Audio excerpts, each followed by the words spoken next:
Paul Goldschmidt has been absolutely going off the past 2 months. After a somewhat slow start to the year, in May, Goldschmidt successfully earned the Barry Bonds Award for slugging over 800. Sponsored by Juicy Juice.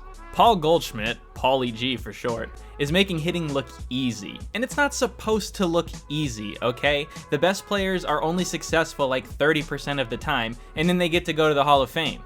Meanwhile, I get a 30% on my exam, and my professor tells me that I'm lazy and inattentive, and this email is from 3 months ago. Goldschmidt is currently slashing a ridiculous 329, 414, 584 for an OPS of 998.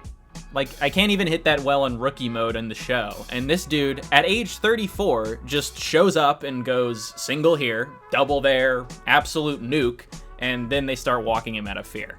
He won Player of the Month honors in May because, yeah. Then he followed it up with an excellent June, where he arguably could have won the award again.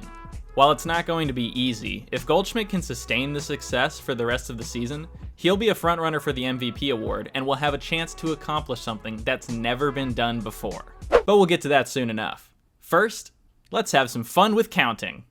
At age 34, Goldy is already at 55.4 career B-WAR.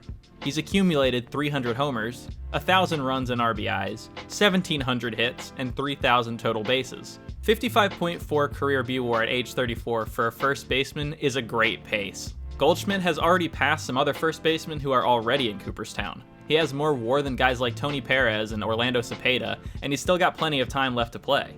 The 1,700 hits look a little on the lower side, and it'll probably end up that way, but at least 2,000 should be in the cards.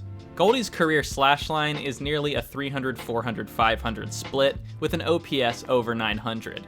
His WRC plus is 16th all-time among first basemen, and he's seemingly getting better? If the season ended today, Goldschmidt would have achieved the best batting average and slugging percentage of his career. And again, I remind you, he's 34! Goldschmidt has also collected some hardware over the years, including 7 All-Star selections and 4 Silver Sluggers, likely to be a 5th at the end of this season. He's also collected 4 Gold Gloves at first base, and while he might not be Keith Hernandez over there, he can certainly pick it. All of this is what Paul Goldschmidt is at this point in his career. But as his career is still going strong, we need a direct way to compare and predict how he stacks up to other Hall of Famers. Introducing JAWS. Like the stat, not the shark. JAWS is a Hall of Fame predictive stat that combines different variants of WAR into one number.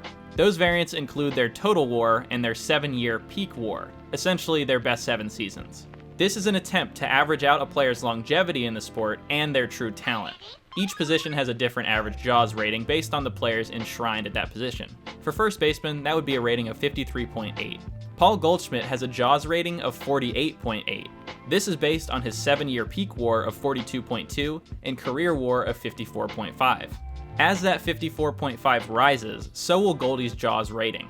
Goldschmidt averages nearly 6 WAR per 162 games played, so he should reach that threshold soon. Remember how I said Paul Goldschmidt had a chance to make history?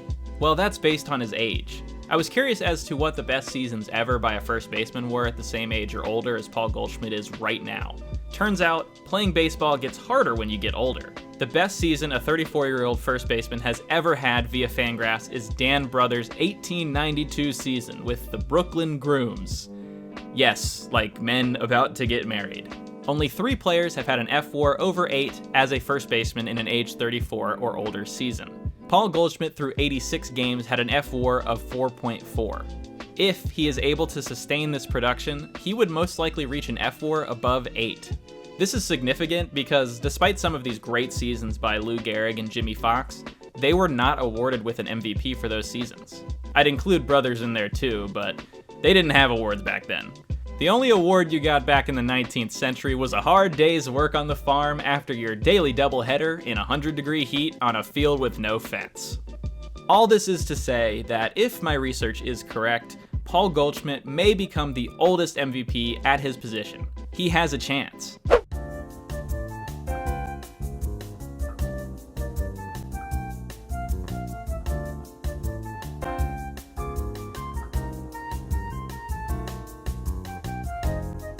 Will it happen? Probably not. I don't think he can sustain a BABIP this high, but it's certainly not impossible.